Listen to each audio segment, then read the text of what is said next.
Does your local library hold book sales periodically? Mine does, and I think I need to go to a doctor to have my sanity checked because it's been about 15 years since I went to one at the main branch. Today, I'm going to share some of the reference and art finds that I picked up at the most recent one I went to. Hi, I'm Library Lynn. I'm the author of Library Lynn books that recommend nonfiction. A few weeks back, the Friends of the Library at the main branch of my local library system had one of their quarterly used book sales. The Friends of the Library conduct the sales to raise money for the library itself. It's been about 15 years since I've been to one, maybe longer. It's not that I don't want to go, it's just that I have not been aware of when they were having the sales, and sometimes when I was aware, it was at a time that I couldn't go. But this time I got to go, and I got a lot of books. I'm going to start with two literature books I picked up. The first is my brother's book by Maurice Sendak. I hope you can see it in spite of the glare. I know there tends to be a glare on these shiny book jackets. But Maurice Sendak wrote this book for his dead brother, Jack. I'm not going to spend a lot of time talking about this, but I'll show you a few pictures from inside. I plan to do another video on Maurice Sendak and just his works, the ones I have and some of the others, and about his life at a later date, because I absolutely love Maurice Sendak's work. Next, I picked up a copy of the Library of America's Emerson's Essays and Lectures, and I realize you probably can't see this on camera. This book looks like it's never been used. The edition was published in 1983, and it's a lovely edition. Ralph Waldo Emerson was part of the American Transcendentalist movement that started around Concord, Massachusetts in the mid-19th century. He was an ordained Unitarian minister, but after his first wife's death, he began to doubt the veracity of Christianity's doctrines. According to the Encyclopedia Britannica Online, he later developed his own doctrines based mainly on self-reliance and self-sufficiency. Sounds very American, doesn't it? He was personally acquainted with the poets Coleridge and Wordsworth, and he knew Thomas Carlyle, all from an earlier trip he had taken to England. His book, Nature, which is a collection of essays, launched the Transcendentalist movement in 1836 in America. The philosophy was idealistic in that he felt humans could transcend or rise above this materialistic world, and that God could be found within your own soul. That's a very simplified explanation, and Emerson didn't come up with all of this on his own. He was greatly influenced by the Romantics, by Hinduism, by Neoplatonists and others, but he was the one who gave their ideas their most eloquent expression. Here's the contents page. From his book Nature, we have the essays of the same name, and also commodity, beauty, language, discipline, idealism, spirit, and prospects. If I don't read anything else from this book, I want to read these essays. I was never required to read Emerson in school, but he was greatly admired by many of his own time, especially including Thoreau and my literary idol, Louisa May Alcott, whom I've loved since my parents gave me a copy of Little Women when I turned 10. It goes on to present some of his lectures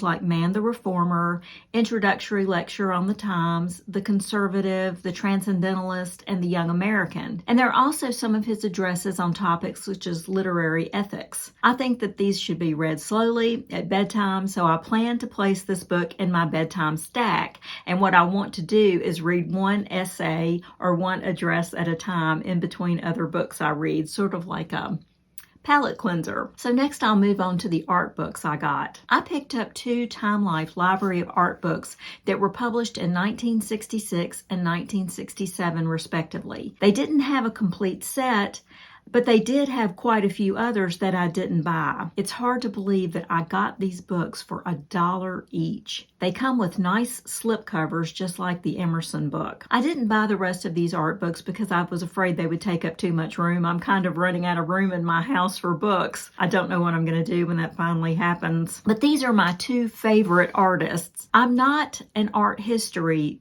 buff. I don't really know a lot about it, but I admire their work and I always have. And I thought Albrecht Dürer, and I'm probably not pronouncing his first name correctly. I may not be pronouncing his second name correctly, but I thought he was an earlier artist than Leonardo da Vinci. And I was surprised to learn just from the two covers that actually they were contemporaries. They lived at about the same time, and Leonardo was actually born a little bit earlier and died a little bit earlier than Dürer did. The first book is The World of Leonardo, and he was born in 1452 and died in 1519.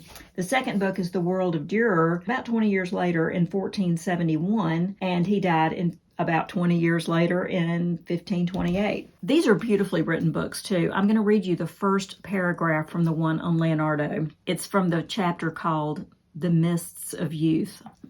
Gorgeous. That's a gorgeous chapter title. Anyway, here we go. One of the lion-colored stone houses in the town of Vinci in the Tuscan hills, there was born on April 15, 1452, the most complex genius of the Renaissance and perhaps of all time.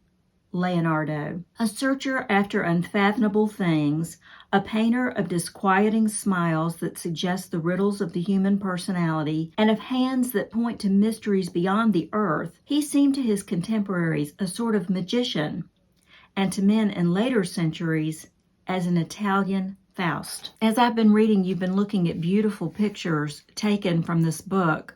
Leonardo's work is absolutely stunning, and the thing that's so interesting to me is he was also a scientist. There were just so many interesting things about Leonardo. He was an inventor, and this book actually does cover not just his artworks, but also some of his science sketchings and discusses those as well. I'm really excited to read this book. And I don't know why I like Dürer's work so well, but I always have. I'm showing an example of Dürer's self-portraits. He did quite a few. This one he did when he was only 13 years old by looking in a mirror. It's the opening work of art in the book. And Dürer was known for his self-portraits. I also want to show this stunning watercolor study he did of weeds that was completed when he was in his early 30s. As I've mentioned, I'm not an art historian, and I honestly don't even understand painting very well. I guess it's okay to have an opinion regardless. I just think this is absolutely gorgeous. He made altarpieces and religious paintings. His woodcuts, though, are my favorite, and they're known for their Gothic influence, which was, of course, from an earlier time period, even though he was working in the Renaissance period. Dürer was German, whereas Da Vinci was Italian, and during his life, Dürer traveled around and worked in the Netherlands, France, Switzerland, and Italy. Italian art had a strong influence on his work. The next book I want to show you is The Journal of the Century, which covers the Ladies' Home Journal. I grew up reading my mom's copies of this magazine, and I loved it. One of my grandmothers also had some copies that I read when I could. While the journal was first started in 1883 and was produced for women, of course it says so right in the title, it was also intended to interest men. The magazine contained articles by famous names like Rudyard Kipling, Agatha Christie, Booth Tarkington, and Truman Capote. It also had pieces on luminaries such as Anna Pavlova, Charlie Chaplin, and works by John Steinbeck and Eleanor Roosevelt. I'm just going to show you a few of the articles in this stunning book. I paid $7 for this one, and I just, when I got it home, I could not believe it. It was so well worth it. The book was published in 1976. The articles are long, and they're not meant to sell you things, unlike a lot of journals today. To read them requires attention and active reading. I started looking at this book and almost an entire hour went by before I even remembered why I was looking at it. It's that fascinating. The only thing that disappoints me is that they published it in 1976. I would have loved to see it through the end of the century, but since it was first published in 1883, by 1976, it was almost a century old. And the last work I'm going to cover today is a classic reference work. It's The Golden Bough, The Roots of Religion and Folklore. I've wanted a copy of this book since I was working on my Master of Library Science back in the late 1980s. I did my Advanced Reference Services project on religion and folklore, and that's when I discovered this book. George Fraser, who wrote it, was a Scottish social anthropologist, and The Golden Bough is a study of comparative religion that looks at the beliefs, stories, and customs of religious and spiritual traditions worldwide. Fraser believed that humanity's beliefs were naturally moving from magic to religion to science. And of course, this viewpoint is no longer accepted, but his work is still valued for the information it has on topics like mythology and magic that he gathered in one place. No other author has surpassed this work. That's still a general consensus. He influenced many artists and writers throughout the modern period, including T.S. Eliot and Sigmund Freud. I'm going to read to you from The First Dust Jacket Flap. This book that I have is a reproduction of the book's very first edition. The first editions were published in 2 volumes, the first in 1890. I think the second was in 1899. This book was published in 1981. Sir James Frazer rocked the late 19th century and deeply moved the shapers of modern culture with the Golden Bough. The whole world of myth, folklore, and primitive customs are his subject in this book that even Sigmund Freud and T.S. Eliot read with profit. This extraordinary work covers the development of man's behavior from the dawn of human thought through civilized times. Frazer started out to explain the ritualized fight to the death of the king of the sacred grove in ancient Italy, slain by a runaway slave carrying the golden bough. But he went much further. Among his topics are magic and witchcraft, taboos and sexual rites, the nature of the soul and of religion, scapegoats and human sacrifice, and legends such as that of another golden bough, one that gave Virgil's hero Aeneas entry into the underworld and to access to its secrets. Frazer explored a multitude of myths and folk tales across cultures and centuries and discovered that many showed striking similarities. Will I ever read this book? Yes, I absolutely will. I've already read through the first chapter in Volume 1. It's easy to read, and the book promises to be captivating. And I'm excited about reading the rest of it. So that's it for this talk. I'll cover more about the finds from this book sale in a later talk because I actually bought 2 boxes of books.